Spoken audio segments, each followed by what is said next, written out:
So something profound just happened, which is, it's incredible. When you go so deep in, when you allow the inner version of you to speak, when you don't shut her down with like, these are the affirmations, this is what I need to do, this is what I need to fix, I need to make her believe that she is safe, I need to make her believe that she is fine now. When you get rid of all that, and you just simply and truly allow the pocket of energy, the version of you that has been oppressed, that has been scolded, that has been yelled at, that has been told not allowed to speak, and you're go back into the dark room, how dare you step out and I see you. When she is finally allowed to speak and she comes out and pops her little head and says, Mom always did this to me and Dad always did that to me. They always took money away from me. And now I just want to spend it so fast because I don't want anyone to take it from me anymore. And you're like, okay, you are safe. You are safe. You are safe. When you stop doing that, band-aiding the thing, trying to like uplift the mood, that's what people do to people all the time. We do this to everybody. We like don't even listen to people when they're speaking and sharing their truth. Like nothing. We're just like, oh, okay, what's the thing? Oh, find inner peace. Find inner peace. Forgive yourself. All this nonsense. Self-love, inner love, It first starts with you. And all that nonsense and rubbish, it's like all that lingo, throw in the garbage. And when she shows up, you sit with that pocket of energy that's shown up. You just stop and you give her your 100% attention because that's all she's ever seeked. And when you sit there, she will start giving you truths about your limiting beliefs. She'll let you know what they are. She will just share with you. Like what just happened right now. She just shared with you, like, I'm spending all this money. I want to keep buying all this stuff because now I have the money and I can, and I don't have to support this family member and that family member. And like all of it is not my decision. And I finally have the decision and the freedom to do it. So I'm just spending. So I can't save money and I can't, take care of money. There's this urgency to constantly spend. And she's questioning, like, you even wrote it, like, when is enough enough? Like, it's never enough. It's never enough. It's never enough. Like, I'll keep shopping till I drop because it's never enough. She's given you the jewel. That inner version of you has told you the limiting belief. That is the core limiting belief. In my book, Discover the Gifts of Your Disempowered Self. That's what the disempowered self is the disempowered version of you, which are called limiting beliefs in this language. In my language, it's called the disempowered version of you is coming out and saying, when is enough enough? What is she really saying? She's just used the words. She's saying, when am I going to be enough? When will I be enough? Oh my God. Like, when will I be enough? The words are used. They came out in a different sentence, but it's paying close attention. It's like you're paying close attention to the dearest human being in your life. You're just loving her. Like there's no one else that has any value at this moment except what she's saying, and you're deciphering the words. Maybe this is how I can just hear I can hear it. So I don't mean to press on you to like, you got to figure out the word. Okay, I'll just do it. Like she's saying, when will I be good enough? Okay, when will enough be enough? When will I just be enough? Just me. When will I be enough? That is her question. That's the pocket of energy that is speaking. She just gave you the gift of truth, of what you led your entire life. Every decision you've made, every person you've chosen to marry or not marry or date, every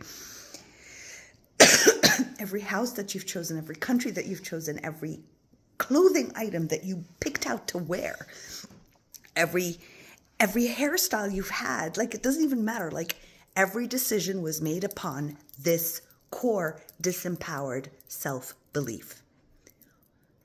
When will I be enough? Am I enough with this house? Am I enough with this partner? Am I enough? When am I enough? That's the core question.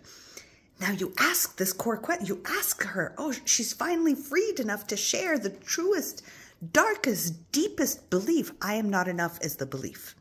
I'm not enough. I'm never enough. And I feel like crying because it just feels, I am never enough and there's nothing I can do. And there are so many of you right now that are going to resonate with this deeply. I know it. I am not enough. When will I be enough? With the perfect house, with the perfect partner, when will I be enough to just be loved and seen the way I am? Who do I have to keep manipulating myself to be? To be happy all the time? To be spiritual, correctly spiritual? To heal and help the world? To give all my money? To never ask for money? Like, when will I be enough? Who do I have to become so finally I feel that I am enough? That's what is happening. It's, and this is what I love. This is actually one of the only reasons I do my private sessions, is because when we come to that root core, after doing all the questions and digging and going and allowing and finding it, this to me, this is the jewel. This is the gift of all gifts. And then you start to see the truth. Like, can I be enough the way I am? Can I be enough? How can I start to be enough? You start to ask yourself, how can I start to be enough? How can I be enough for me? Now, this is the solution. I'm getting goosebumps everywhere. You're not doing it for you, because you, the you of now, has no problem. It's the pocket of energy inside that is having the problem. She's the one who's been taking control of the situations because she's not enough. So you're going to make her feel like she's enough. And how will she feel she's enough? By just being loved right this moment with all that she's sharing. You're not going to throw an affirmation of her and be like, no, yeah, okay, I am loved, I am loved, I am loved, I am loved, affirmation. No, you're just going to be like, oh my God, you know what?